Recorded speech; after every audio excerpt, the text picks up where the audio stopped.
안녕하세요. 올드 스토리입니다. 오늘 소개 작가는 미국의 탐정 소설 작가인 에드워드 호크입니다. 작가는 1922년 미국 뉴욕에서 태어났습니다. 그는 단편 소설만 950여 편에 이르는 다작의 작가로 유명한데요.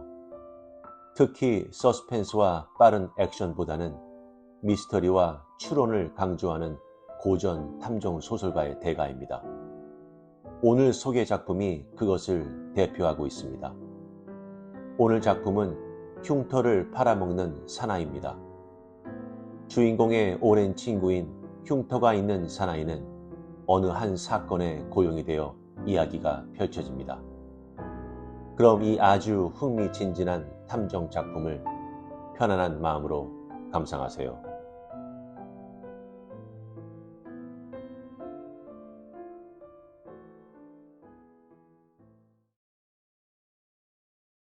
흉터를 팔아먹는 사나이 에드워드 호크 9월의 그날 오후는 유난히도 태양이 맑게 느껴졌다. 조금은 더 손님들이 찾아오기 쉽게 달란 앤드 트래퍼 탐정 사무소에 창을 깨끗이 닦아두라고 설득한 보람이 있었던 것일까? 내가 몸소 페인트를 2통을 사들고 오자 젊은 파트너인 마이크 트래퍼는 주말에 사무실 안을 새로 칠하겠다고 약속했다. 일요일 아침까지는 말끔히 칠해놓을게요, 엘. 마이크는 나를 바라보며 말했다. 시원한 초록색 벽을 바라보느라면 기분이 훨씬 가라앉겠지요. 그렇게 해놓으면 장기간 고용 약속이 돼 있는 비서가 오더라도 여기에서 일하고 있다는 것을 부끄럽게 생각하지도 않을 거고요. 비서보다도 손님 쪽이 먼저 필요하네. 이 일을 계속하기 위하여 그를 파트너로 삼은 뒤로 신통한 사건 청탁은 별로 없었다. 그가 동업조로 투자한 돈도 얼마 안 가서 거덜이 날 판이었다. 그렇게 걱정하지 말라고요, 엘. 비서도 손님도 몰려오겠죠. 나는 이 마을에 찾아온 옛 전우와 주말을 보낼 약속을 해두었기 때문에 페인트 깡통과 천연덕스러운 낙관을 갖고 있는 마이크를 남겨두고 사무실에서 나오면서 말했다. 월요일에 보자고. 그렇다고 멋대로 비서를 채용하지는 말게나. 무엇보다 먼저 정리해야 할 것은 당신의 그 낡은 금고일 겁니다. 이 말에 나는 쓴웃음을 지었다. 그렇다면 권총은 어디에다 관수해두면 되겠나? 새 장소를 생각해 두어야 하겠는걸요? 어쨌든 저 금고는 치워버려야겠어요. 월요일에 만나서 이야기하세. 이 말을 뒤로 남기고 나는 사무실을 나왔다. 거의 40년 만에 만난 글리프 게일리와의 재회는 조금은 충격적이었다. 그때 나와 글리프는 아직 10대의 어린 나이로 전쟁이 마지막 여러 달을 유럽에서 싸웠었다. 그리고 12월의 날씨가 활짝 개인 어느 날 오후 독일군의 포탄이 그의 얼굴 한쪽을 날려버렸을 때도 바스도뉴에서 함께 있었다. 포탄이 비오듯 퍼붓는 속을 나는 100야드 정도 떨어진 야전 병원까지 그를 끌고 가서 그의 생명을 구해주었던 것이다. 그 일로 나는 훈장까지 받았지만 나는 그 일을 영웅적이라고 생각하고 있지는 않다. 처음 얼마 동안 육군 병원으로 글리프를 문병 가서 그 얼굴을 볼 적마다 나는 그를 살려준 일이 과연 잘한 일인지 생각이 흔들리곤 했다. 왼쪽 뺨이 거의 없어졌기 때문에 그의 얼굴을 처음과 같이 되살리는 일이 가능하다고 하더라도 몇 번이나 수술을 거듭해야 할 것인지 상상도 할 수가 없었다. 전황이 뒤바뀌어 우리들이 공격하려 나서기에 앞서 나는 여러 번 그를 문병하러 갔다. 그리고 나는 그곳을 떠나왔고 그 뒤로부터 글리프를 만나볼 수가 없었던 것이다. 하긴 나와 글리프는 여러 해 동안 소식을 교환하고 있었고 전후 뉴욕에서 재회할 약속까지 해두기는 했지만 결국엔 만나지 못하고 말았던 것이다. 그 뒤 여러 번의 크리스마스 카드와 행복한 결혼을 했노라는 통지를 마지막으로 그의 소식은 끊겨 있었다. 그런데 일주일 전에 그가 전화를 걸어와 버스편으로 이 마을에 들리겠노라고 알려온 것이다. 그는 여기에서 도중 하차하여 주말을 나와 함께 지내려는 속셈인 것 같았다. 그에겐 이제 아내가 없고 아마 죽었던가 이혼했을 것이다. 외톨이 여행을 하고 있다는 것이었다. 목요일 밤까지 나는 그로부터의 전화를 기다리고 있었는데 금요일까지도 걸려오지 않았다. 나는 버스 정류장에서 그와 만났다. 그는 나와 동갑이니까 이제 예순이 되었을 것이다. 왼쪽 뺨에 흉터가 남아있긴 했지만 그의 건강은 아직 좋았고 차림새도 그렇게 나쁘진 않았다. 머리카락은 하얗게 샜고 얼굴의 피부 이식 부분이 두드려져 보였지만 그것 말고는 나보다 훨씬 젊게 보였다. 야, 글리프, 육군 의사들이 꽤나 멋진 수술을 해주었군. 그는 내 손을 잡으며 대꾸했다. 거의 40년 동안이나 이 얼굴로 살아왔어. 이제 고민하지 않게 되었네. 수술을 12번이나 한 끝에 내가 그만두라고 했어. 이 흉터도 없앨 수가 있다고 말하긴 했지만 더 이상 병원 신세를 지는 것은 진저리가 나더구만. 물론 그랬겠지. 좌우간 이것저것 할 말이 많네. 그는 고개를 끄덕이며 말했다. 그런데 자네는 결혼했나, 엘? 나는 고개를 가로저었다. 내 일에 참고 견뎌줄 만한 여자가 없더군. 아직도 담정사무소를 그대로 하고 있으니 말이야. 그래서 자네 전화번호를 알 수가 있었지. 자네가 샘 스페이드처럼 되리라고는 생각조차 해보지 않았어. 잘 돼가나? 겨우겨우야. 2년 전에 까딱했으면 문을 닫을 뻔했네. 그래서 젊은 녀석을 파트너로 삼았지. 내 자식 또래쯤 되는 녀석이야. 내겐 아들놈이 있어. 글리프가 무뚝뚝하게 말을 이었다. 하지만 만나지 않아. 서해안 쪽에 살고 있지, 그 녀석은. 자네 결혼했다고 했던가? 그랬지? 그래, 한 10년쯤 살았지. 10년 살았으면 많이 산 편이야. 헤어지고 나서 쭉 혼자 지냈어. 회사가 도산할 때까지는 세인트루이스에서 꽤나 괜찮은 일을 하고 있었다네. 지금은 여기저기 나라 안을 관광하면서 저금을 축내고 있는 셈이지. 이제 나이가 너무 들어서 아무도 써주지 않을 걸세. 무슨 일이든지 생기겠지. 그는 내 팔에 살며시 손을 얹으며 말했다. 자네를 만날 필요가 있다고 생각했네, 엘. 자네가 어떤 생명을 건져주었는가를 보여주기 위해서 말이야. 어떻게 살아왔지? 평범한 생활이었지만 불만은 없어. 그때 끝장이 나지 않았던 게 다행이랄까? 함께 저녁을 사 먹고 나서 나는 그를 나의 아파트로 데리고 왔다. 침대가 하나 여분이 있었다. 그는 별로 많지 않은 내 세간들을 훑어보고 나서 물었다. 나를 구해주고 받은 훈장은 어떻게 했지? 그 어딘가에 있겠지. 저당 잡히지는 않았네. 이튿날 아침 밥을 먹고 난 다음 글리프에게 사무소를 보여주겠다고 말했다. 마이크가 사무실 벽을 새로 칠하고 있을 것이라는데 미처 생각이 미치지 못하고 있었다. 우리들은 사다리 덮개들을 치우면서 조심스럽게 행동하지 않으면 안 되었다. 내 옛 전우 글리프 게일리 1세. 그리고 마이크를 그에게 소개했다. 글리프, 내 파트너인 마이크 트래퍼야.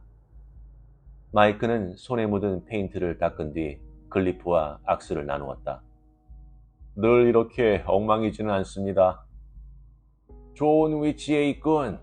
시내 중심부에서 가깝겠는걸? 글리프의 이 말에 내가 입을 열었다. 이 고장 변호사한테 가끔 사건을 청탁받기도 하지. 그렇다고 해서 그다지 신통한 것은 없지만 말일세. 잠시 후 우리는 사무실에서 나왔다. 그제서야 마이크가 다시 벽치를 시작했다. 사무실이 전보다 훨씬 나아진 것을 나는 인정하지 않을 수 없었다. 멋진 청년이야. 좋은 조수가 돼주겠지? 클리프의 말이었다. 일거리가 없을 때는 서로 괜찮은 말벗이 된다네. 그런데 말이야, 아침에 갈 테니까 하룻밤 더 재워주지 않겠나, 엘? 있고 싶은 대로 머물러도 괜찮네, 클리프. 알아들었나? 아니야, 하룻밤만 더 신세지겠네. 나는 얼마 동안 그를 안내하면서 마을 안을 돌아다녔다. 내가 아파트로 돌아온 것은 오후 3시경이었다. 방 안으로 들어서기가 바쁘게 전화벨이 울렸다. 집으로 전화가 걸려오는 것은 드문 일이어서 마이크인 줄로 짐작했다. 나의 짐작은 틀림없었다. 마이크의 부드러운 목소리가 들려왔다. 엘, 지금 사무소에 사건 청탁인이 와 있어요. 토요일 오후에 말인가? 네, 남자 2사람이 예약도 없이 불쑥 찾아왔어요. 월요일에 다시 와달라고 그러라고. 자네는 그저 페인트쟁이라고 말하고 말이야. 이미 늦었어요. 계약금 $500로 우리들을 쓰겠다는 겁니다. 그 2사람은 현금을 들고 와서 대기실에서 기다리고 있습니다. 그렇다면 받아둬. 거절하지 말고 말이야. 거절하지 않았어요, 엘. 그런데 그들 얘기는 이래요. 얼굴에 흉터가 있는 나이 지긋한 사나이가 필요한 모양이에요. 처음 내가 생각한 것은 당신이 변장을 해가지고서 아니, 이 사람이 그러다가 그 친구 양반 생각을 했어요. 이름이 뭐라 그랬죠? 케일리? 아, 맞다. 클리프 게일리. 고작 하루 일이니까 100이나 200쯤 주면 되겠죠. 그 사람 일정한 직업이 없는 것 같으니 말입니다. 나는 방 안에 있는 클리프를 바라보면서 대답했다. 그건 그렇지만 말하기가 좀 곤란하군. 어떤 청탁인데 그래? 이리로 나와서 이 사람들하고 만나보지 않겠어요? 나는 클리프를 쳐다보면서 다시 대답했다. 내키지 않는걸. 그런 말이야. 30분 뒤에 그 2사람을 내 아파트로 데리고 오라고. 알아들었나? 알겠습니다, 엘. 나는 전화를 끊고 이 일에 대해서 생각해 보았다. 나는 도대체 우연의 일치라는 것은 딱 질색이다. 그래서 클리프에게 물었다. 자네가 이 마을에 와 있다는 것을 알고 있는 작자가 있나? 그러나 클리프는 어리둥절한 표정으로 대답했다.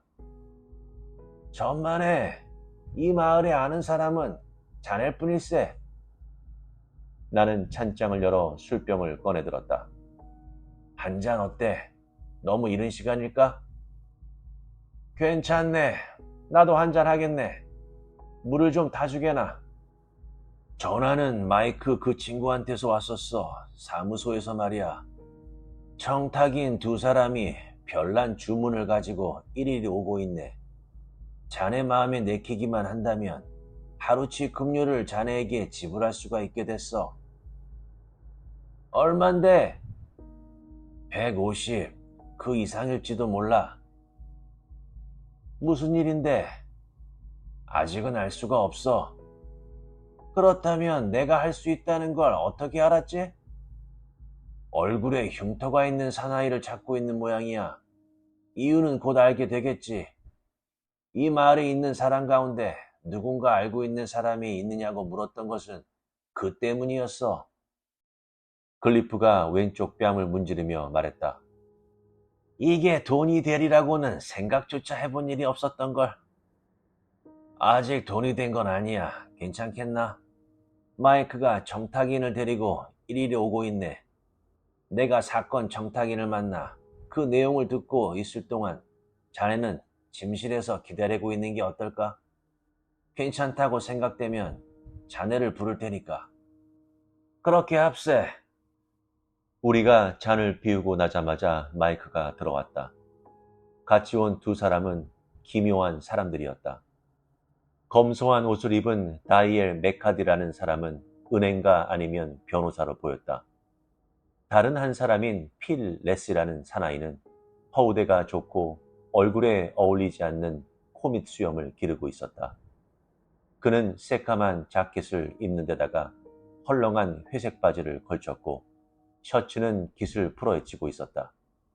그래서 나는 처음엔 이 사나이를 메카디의 보디가드쯤으로 생각하고 있었다. 두 사람은 너무 오래 서서 낡아빠진 가죽을 씌운 소파에 걸터 앉았다. 메카디가 입을 열었다. 아파트로까지 찾아와서 미안합니다, 달란 선생. 사무소 쪽은 지금 어수선해서 말씀이지요. 평소 토요일은 쉬고 있습니다. 그런데 일거리란 어떤 것이지요? 내일 맡아주셨으면 하는 일이 있습니다. 월요일까지는 기다릴 수가 없어서 말입니다. 당신의 직업은 무엇인지요, 미스터 메카디? 우리들은 허가증을 갖고 있는 사립 탐정입니다. 어떠한 불법 행위도, 특히 마약에 관한. 마약 따위하고는 관계가 없소. 솔직하게 말하겠소, 달란. 딸년이 달갑지 않은 녀석하고 어울려 달아났소. 게다가 두 사람은 집을 나갈 때 중요한 서류를 들고 갔단 말입니다. 그게 언젠데요? 바로 지난달 나와 마누라가 유럽에서 휴가를 보내고 있는 틈에 말입니다. 직업은 무엇입니까? 내가 묻자 그제서야 그는 대답했다. 부동산업입니다. 잃어버린 서류는 당신의 일과 관계가 있습니까? 그렇소. 나의 사업은 주로 도시개발 사업이요. 내가 노리는 토지에 관해서 비밀리에 개별 교섭을 하고 교외에 새로운 쇼핑센터라든가 시가지의 사무실 건물용 땅을 확보하는 것이지요.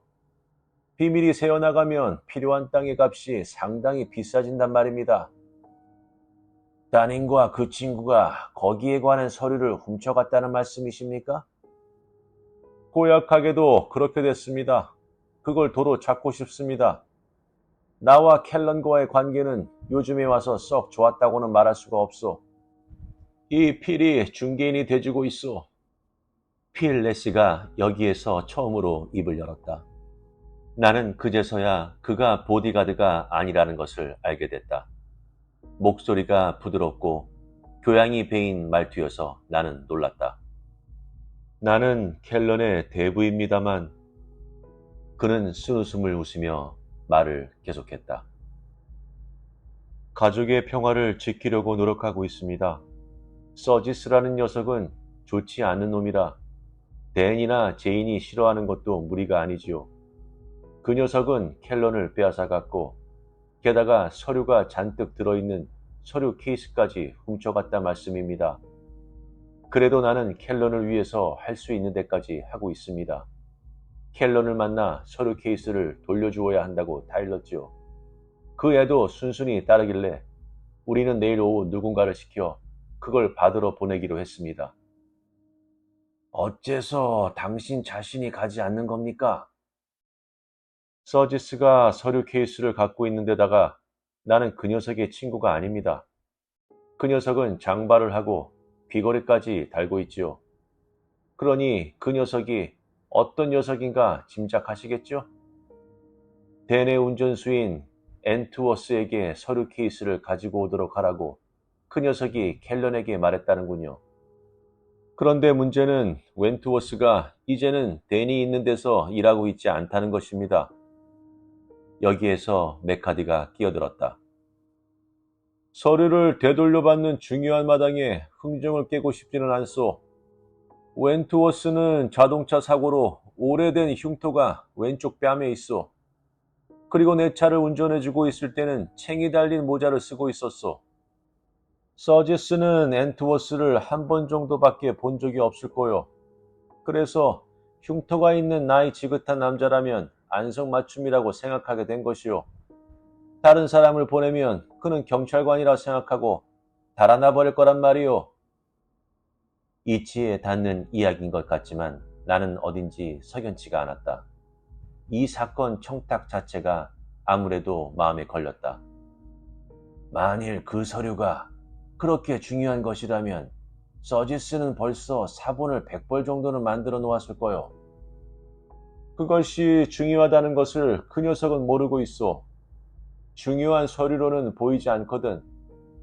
게다가 다른 서류도 섞여 있고 말이오. 내가 당장 경찰을 부르지 않도록 켈런이 서류 케이스를 들고 나오겠다고 한 것이라고 생각해요. 말하자면 그건 흥정상의 교환물인 거요. 두 사람은 내버려두면 저절로 돌아올 것이고. 그래도 한 달 전의 일이라고 말씀하셨지요? 그러자 레시가 설명을 덧붙였다. 켈런하고 연락을 취하는 데는 시일이 좀 걸렸습니다. 며칠 전에 켈런하고 저녁 식사를 같이 했지요. 그 뒤 켈런이 서류 케이스를 돌려주자고 서지스를 설득하는데도 시간이 걸렸고요. 두 사람은 이런저런 나의 질문에 대답을 해주기는 했지만 나는 그래도 마음이 놓이지 않았다. 내일의 예정은? 오후 4시에 사우스 스트리트 공원으로 서류 케이스를 갖고 오겠노라고 그 녀석이 말했답니다. 분수 곁으로 말씀이죠. 그 녀석이라면 거뜬하게 알아낼 수 있을 겁니다. 마이크가 끼어들었다. 그 분수 근처에는 일요일 오후만 되면 그런 타입의 패거리들이 잔뜩 모여듭니다. 하지만 서류 케이스는 들고 있지 않겠어요? 내가 물었다. 또 한 가지, 왜 탐정사무소에 정탁을 하러 오셨나요? 메카디가 대답했다. 그 서류가 꼭 필요하기 때문이요. 일요일 오후에 공원에서 일이니까 서지스한테 서류 케이스를 받은 뒤 날치기를 당할지도 모르지 않소. 사립탐정이라면 이 일을 잘할 수 있을 거라고 생각했죠. 나와 마이크는 서로 눈길을 마주쳤다. 그 일을 하는 것은 나도 마이크도 아닙니다, 미스터 메카디. 우리가 뒤에서 엄호하기는 합니다만. 나는 침실 쪽으로 걸어가서 침실 문을 열었다. 나오게, 글리프. 글리프가 웃는 얼굴로 방에서 나왔다. 좋은 인상을 얻으려는 취직 희망자와 같은 얼굴이었다. 메카디가 대뜸 말했다. 이 사람이라면 됐소. 웬투워스하고 똑같은 체구로군. 나는 마이크를 곁으로 불렀다. 얼마라고 말했지? $1000, 계약금으로 500, 끝난 뒤에 500, 눈도 꿈쩍하지 않던데요?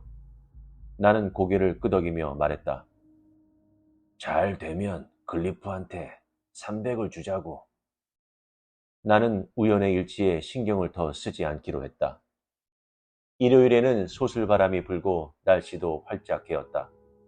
마이크가 메카디네 집으로 가더니 웬트워스가 쓰고 있던 운전사 모자를 가지고 돌아왔다. 그 모자는 글리프의 머리엔 조금 컸지만 티슈 페이퍼를 안에 채워 그대로 쓸 수 있도록 만들었다. 글리프는 운전사들이 잘 입는 곤색 슈트 자켓을 입었다. 내 몸뚱이를 빌려준다는 일은 생각도 해보지 않은 일인걸. 게다가 수고비도 충분하고 말이야. 글리프가 화난 얼굴로 말했다. 자네는 흉터를 빌려주고 있는 것뿐일세. 안성맞춤으로 자네가 나타났기 때문이야. 바스토이에 있을 때처럼 말이지. 다만 그때는 재수 나빴을 때 만난 것이지만. 마이크가 서둘렀다. 그럼 갑시다. 타협은 어떻게 됐죠? 분수 곁에 숲이 있네. 자네와 나는 거기에서 글리프를 커버하면 되네. 권총은 챙겼나? 마이크는 고개를 끄덕였다. 당신 것은 금고 안에 있죠, 엘? 하나로 충분해. 시끄러운 일이 생길 일이라고는 생각하지 않아. 할 일은 알고 있겠지, 마이크? 서류 케이스를 들고 있는 젊은 녀석을 찾아서 그것을 건네받는 것이죠.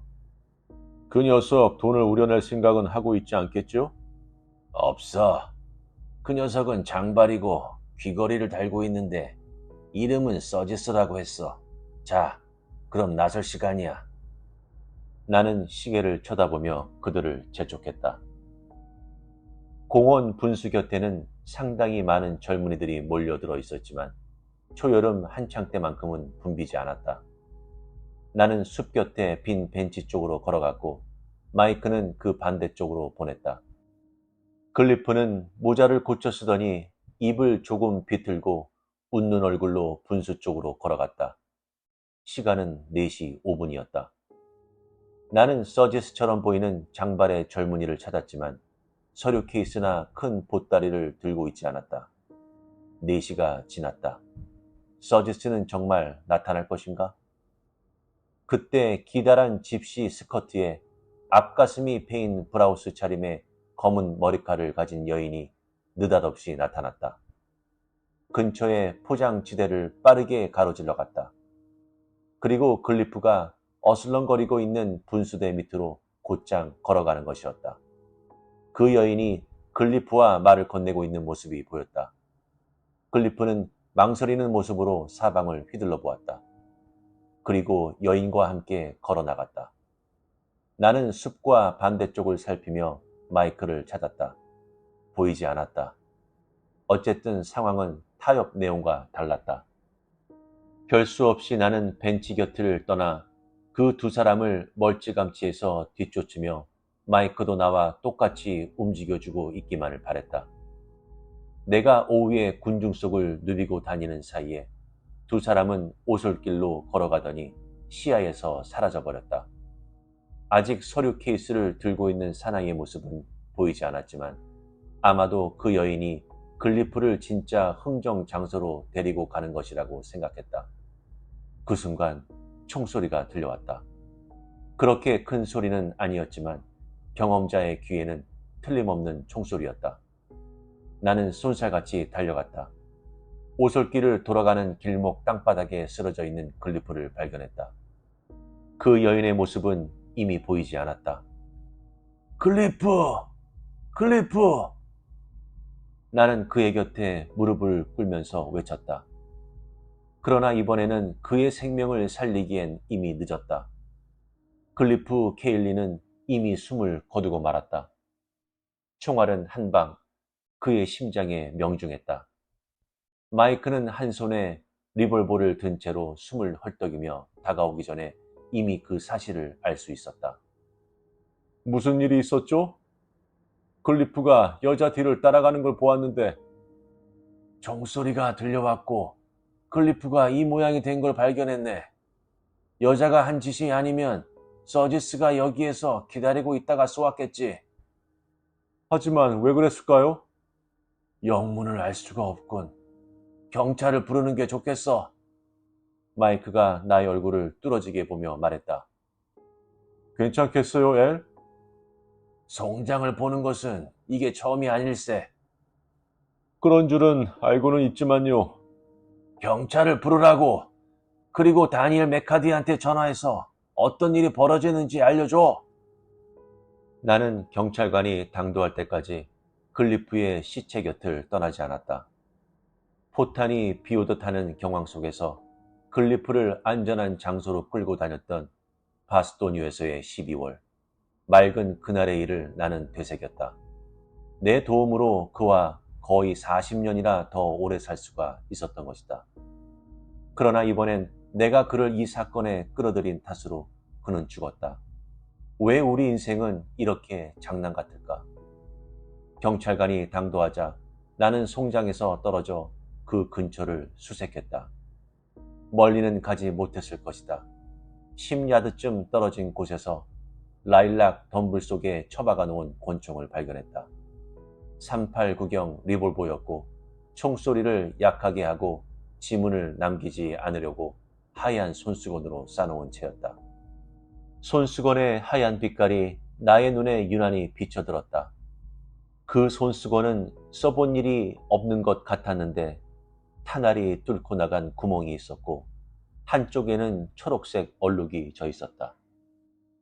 나는 권총을 그 자리에 두고 경찰관들에게 그 사실을 알렸다. 형사와 감식개원이 달려왔고 사진개원과 검시관 조수도 왔다. 나는 살인과의 고울드 부장 형사에게 내가 알고 있는 사실들에 대해 말했다.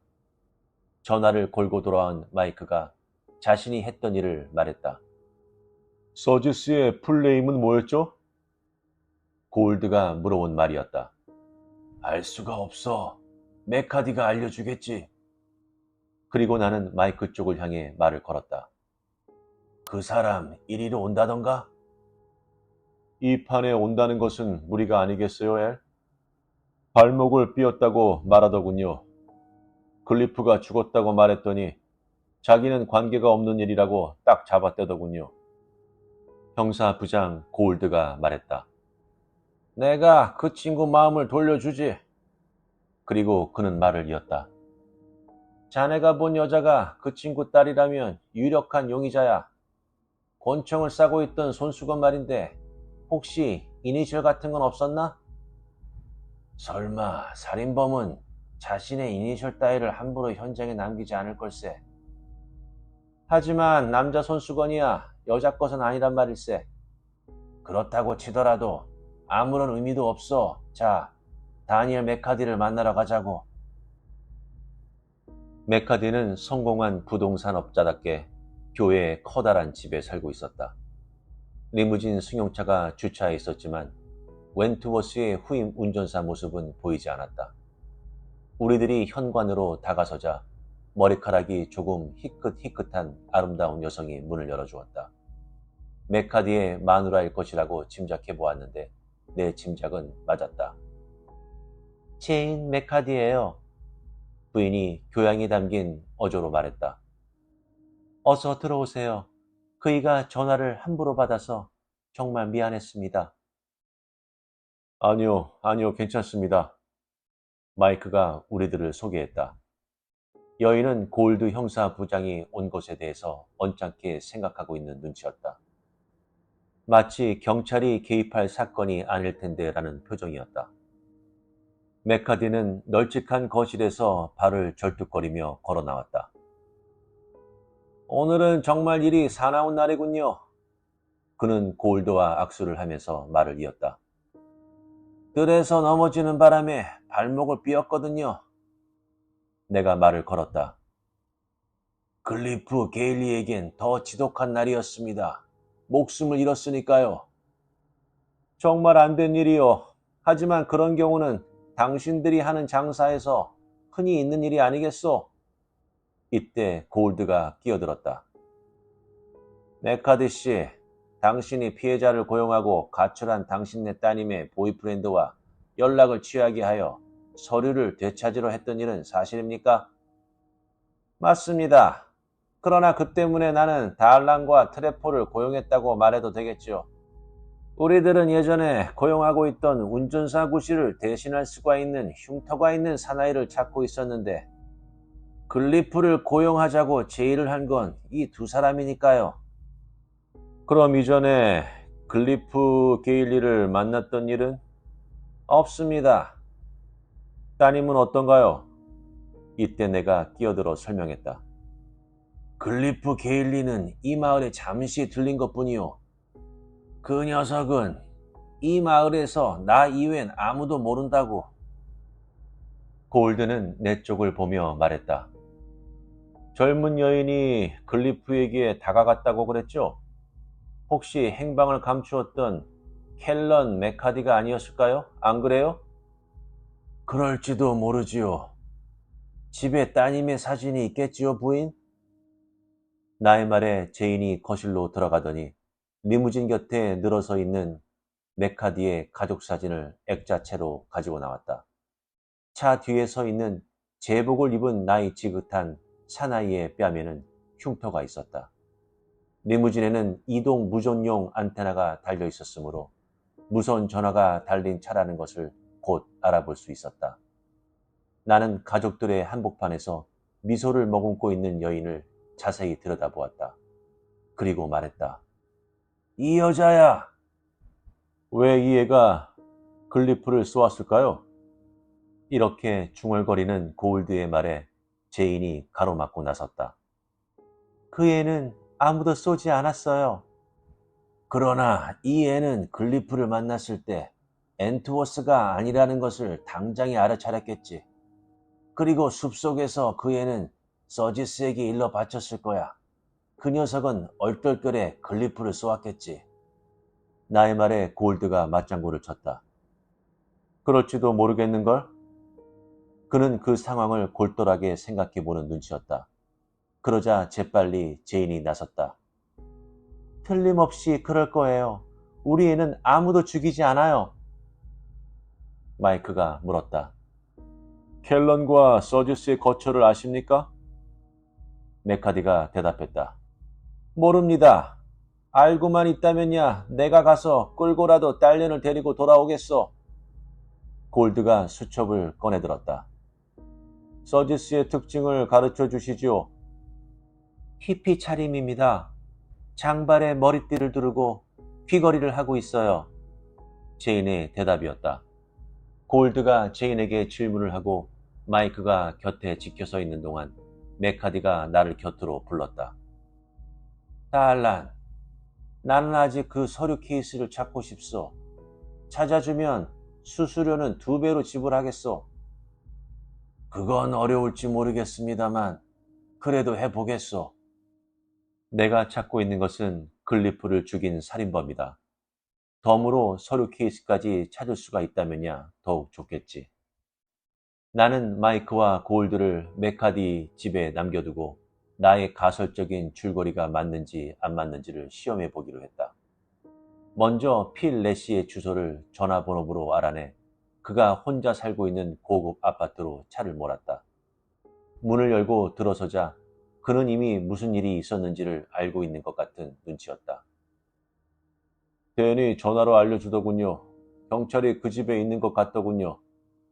예, 흥정은 제대로 안 돌아가고 글리프는 죽었습니다. 자, 대부의 처지는 이제 그만두셨으면 합니다, 레시씨. 나는 그만둬요. 거짓말을 듣고 있을 시간은 없어. 당신은 오늘의 흥정을 타협하기 위해 켈런과 만났다고 말했어. 그러니까 켈런과의 연락 방법을 알고 있을 거요. 켈런과 서지스가 숨어있는 곳을 알 거요. 켈런은 아무도 죽이지 않았어. 아마 그랬겠지. 하지만 서지스가 죽였다고 생각하오. 더 이상 2사람을 감싸고 돌 수는 없어. 이건 살인사건이기 때문이오. 그는 소파에 앉았다. 마치 그를 매달고 있는 철사를 내가 끊어버리기나 한 것처럼 풀썩 주저앉아 버렸다. 알았소, 달란. 무엇을 알고 싶소? 2사람은 어디에 있지? 마지막으로 만난 것은 베리 마리나가 가까운 보트 수리장이었소. 마리나를 지나 1차선 도로를 따라가면 나오는 해변이었소. 서지스는 여름 내내 거기에서 일하고 있었소. 주인이 빈방에 그 녀석을 살게 해준 거지요. 고맙소. 내가 찾아가는 것을 2사람에게 알리지 마시오. 나를 어떻게 생각하고 있소? 나는 이 사건과 아무런 관계도 없소. 나는 레시의 집을 나서자마자 거리의 공중전화에서 사무실로 전화를 걸었다. 마이크가 페인트 칠을 하러 사무실에 들어와 있기를 바랬으나 응답이 없었다. 그 길로 나는 사무실로 가서 낡은 금고에서 389경 리볼버를 꺼내 챙겼다. 그리고 행선지를 적은 메모를 마이크의 책상 위에 남겨두었다. 해는 이미 기울고 있었다. 베이 마리나를 지나 비포장 도로를 달려 보트 수리장 쪽으로 갔다. 길 양쪽에 일반 요트와 고급 원앙 요트가 정박해 있었다. 더러는 트레일러에 얹혀 있어 어디론가 운반되어 겨울 동안 적당한 곳에서 보관하러 가는 것을 기다리고 있는 것 같았다. 이맘때는 인기척이 없어서 기분이 썰렁해지는 장소였다. 수리장 앞에서 차를 세웠다. 조그만 외국제 스포츠카가 세워져 있었다. 켈런이 타고 돌아다닐 만한 차였다. 메카디는 켈런을 데리고 돌아와 달라고 말했을 뿐이었다.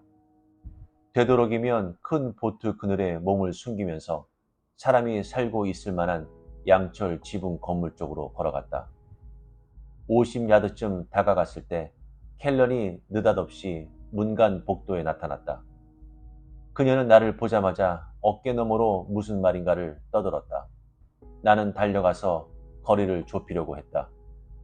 그녀는 안으로 도로 들어가려고 했다. 켈런, 네 편이야. 내가 냅다 지른 고함이었다. 그녀가 완전히 문을 닫기에 앞서 나는 총알을 맞지 않기를 바라면서 문간으로 달려갔다. 그녀가 달아나려고 했지만 나는 그녀의 팔을 붙잡았다. 그 녀석은 어디에 있지? 당신은 도대체 누구시죠? 집안에서 덜컹거리는 소리가 들려왔다. 순간 나는 리볼버를 꺼내들면서 말했다. 서류 케이스를 되찾아달라는 아버지의 부탁을 받은 사람이야. 그는 뒷문간 복도에 서서 저녁노를 등지고 있었다. 나는 켈런을 풀어주고 권총을 잡은 채로 그에게 덤벼들었다. 발이 걸려 넘어진 그는 나에게 깔린 채로 쓰러져 있었다. 가만히 있어, 서지스. 나는 그의 나이가 나의 절반밖에 안 된다는 것을 잊으려고 노력하면서 그의 귓가에 대고 말했다. 그의 긴 머리채를 낚고 얼굴을 볼 수가 있도록 머리를 틀어 돌렸다. 그의 왼쪽 뺨에는 흉터가 있었다. 글리프나 운전사 웬트워스의 왼쪽 뺨처럼. 그러나 나는 곧 이 사건에는 이상한 꿍꿍이 속이 숨겨져 있다는 것을 깨닫게 되었다. 도대체 어떻게 된 사연인지 네가 나한테 말해주지 않겠니? 나는 서지스를 집 안으로 데리고 들어간 후 켈런에게 말을 걸었다. 당신은 아빠가 고용한 건달이에요? 엘달란, 사립탐정이야. 네 아버님은 서류 케이스를 되찾고 싶다고 나를 고용한 거야. 그래서 오늘 오후 나와 내 친구가 그걸 찾으려고 갔다가 친구가 죽었어. 거기에 대해서 말해주지 않겠니? 아니면 경찰을 부를까? 서지스가 나에게서 달아나려고 했기 때문에 할 수 없이 나는 권총으로 위협하고 나서 그의 손을 놓아주었다. 경찰 신세를 질 만한 짓은 안 했소. 서지스가 소리쳤다.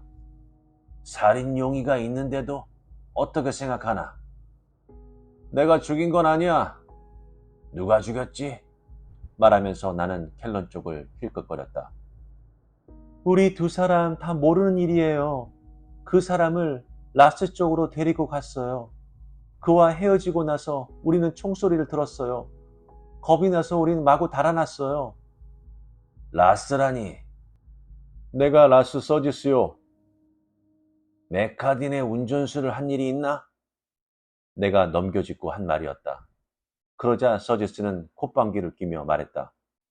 장발을 아무한테도 들키지 않도록 그 거지 발사계 같은 모자 안에 말아놓고 다니지 않으면 안 되었죠. 한 달쯤 했을 거요. 그동안에 당신들 두 사람은 사랑에 빠져 집을 나왔건. 그러자 켈런이 가로막고 나섰다. 뭐 잘못됐나요? 라스는 이 수리장에서 부지런히 일하면서 정당하게 생계를 꾸려나가고 있어요.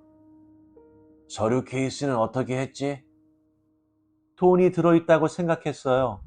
간혹 들어있을 때가 있었으니까요. 돈이 필요한 결혼식 비용을 결합시켜 드렸으니까 그만한 돈은 챙겨도 괜찮을 거라고 생각한 셈이지요, 뭐. 돈은 들어있던가? 아니요. 서류 나부랭이 뿐이었어요. 아빠가 찾고 싶어 하길래 아빠 심부름꾼하고 만나기로 한 거예요. 왜 웬트워스를 보내라고 못 박았지? 그 녀석은 내 앞에 있던 운전수요. 서지스는 이렇게 털어놓더니 말을 계속했다. 공원에 나타났던 사나이가 내 후임자일 거라고 생각했다고요. 서류 케이스는 어디에 있지? 켈런이 입을 열었다. 총소리가 난 뒤 집어던져 버렸어요. 그 사람은 서류만 갖고 싶다고 말했어요. 그 사람 서류를 집더니 호주머니에 쑤셔 넣었어요.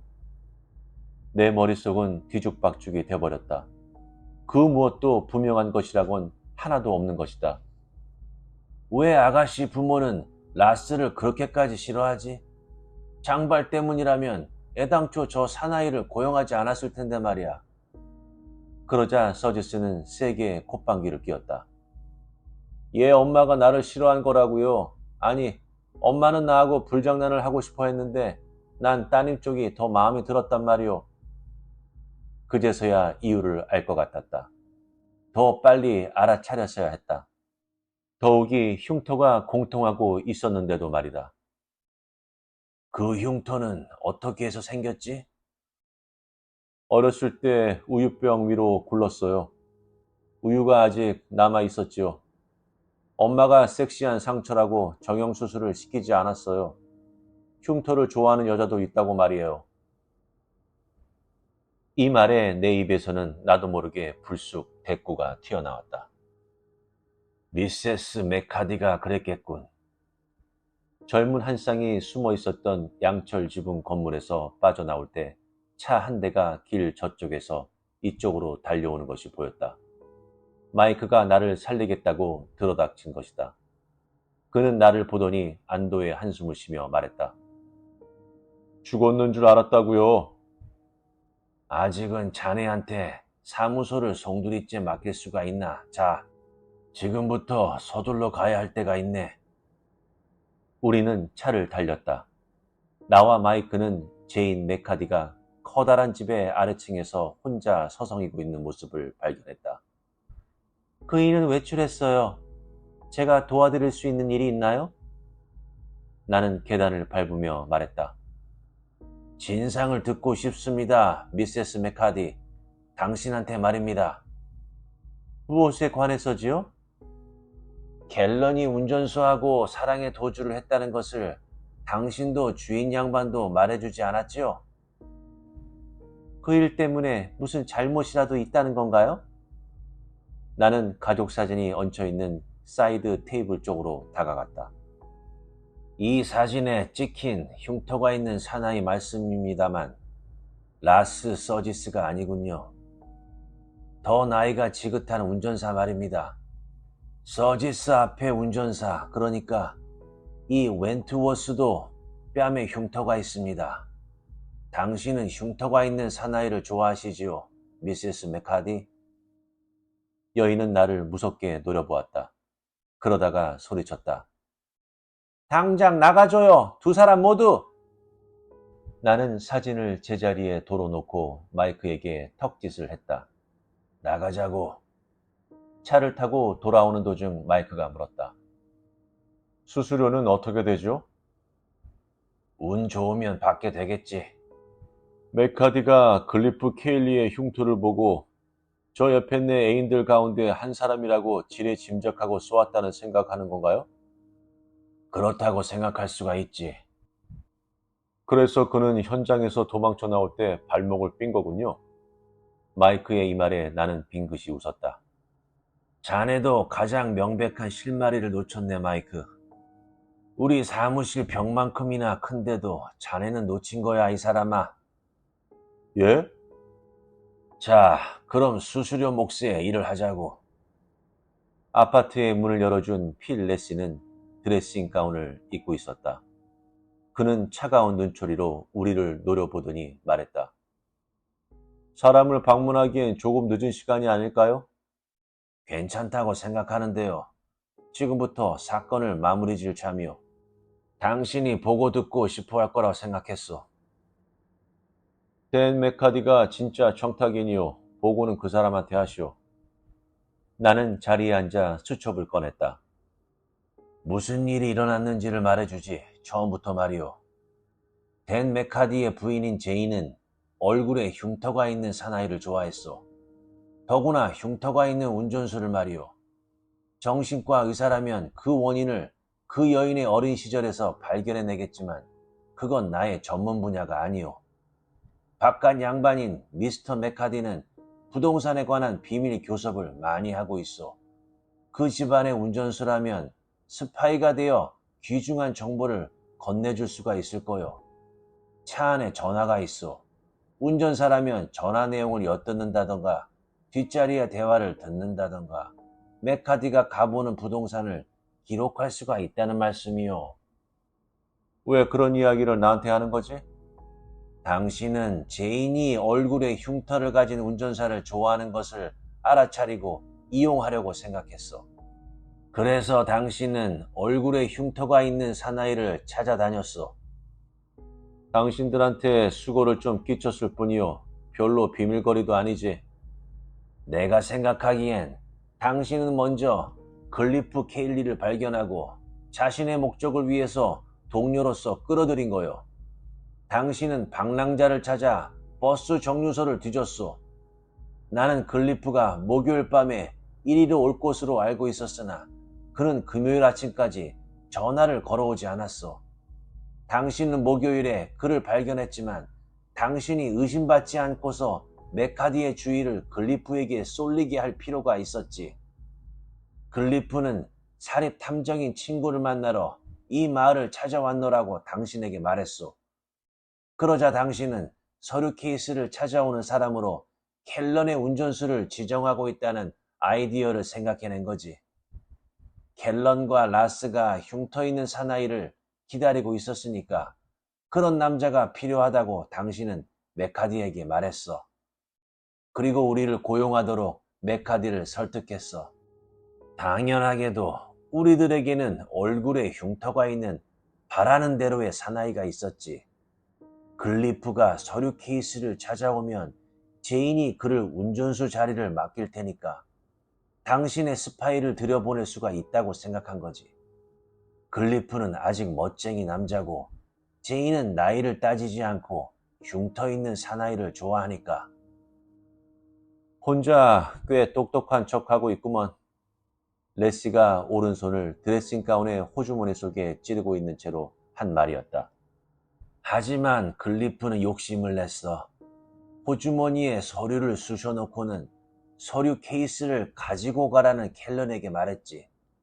운전수가 되고 싶지 않다고 생각했는지도 모르지. 당신은 덤불 속에서 그걸 다 보았어. 글리프는 당신을 쳐다보면서 그 서류를 돈으로 사라고 했었지. 당신은 그 자리에서 그를 쏘고는 그의 호주머니에서 서류를 빼앗았고 내가 달려가자 나무 그늘에 숨었단 말씀이야. 그렇다는 사실을 증명할 수 있어? 할 수 있다고 생각해. 당신이 권총을 갖고 있는 까닭을 알 수는 없지만 어쨌든 당신은 권총을 꺼내들고 총소리를 죽이기 위해 그리고 지문을 남기지 않기 위해서 손수건을 쌌단 말씀이지.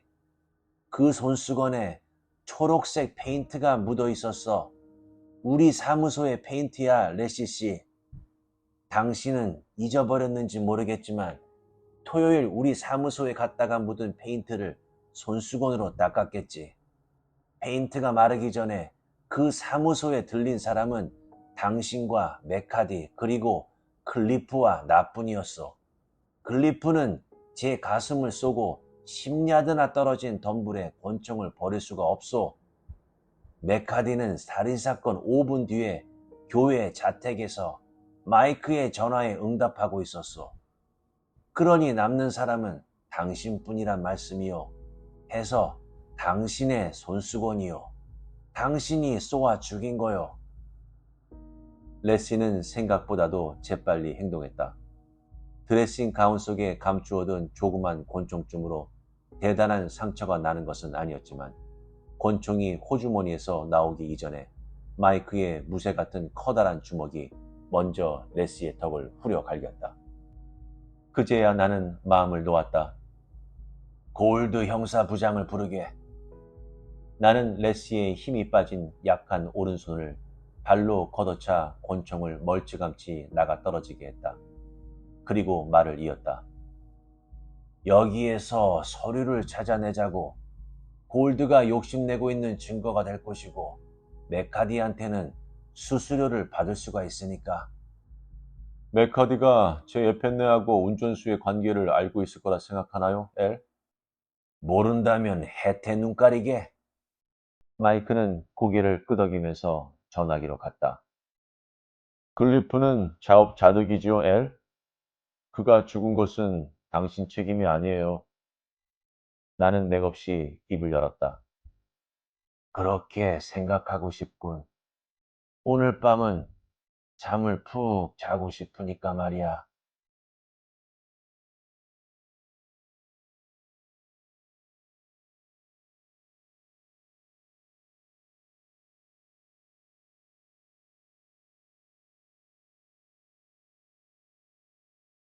어떠셨나요? 저는 너무 흥미진진하고 계속적으로 범인이 누구일까 추론하고 끝까지 긴장의 끈을 놓지 않았었습니다.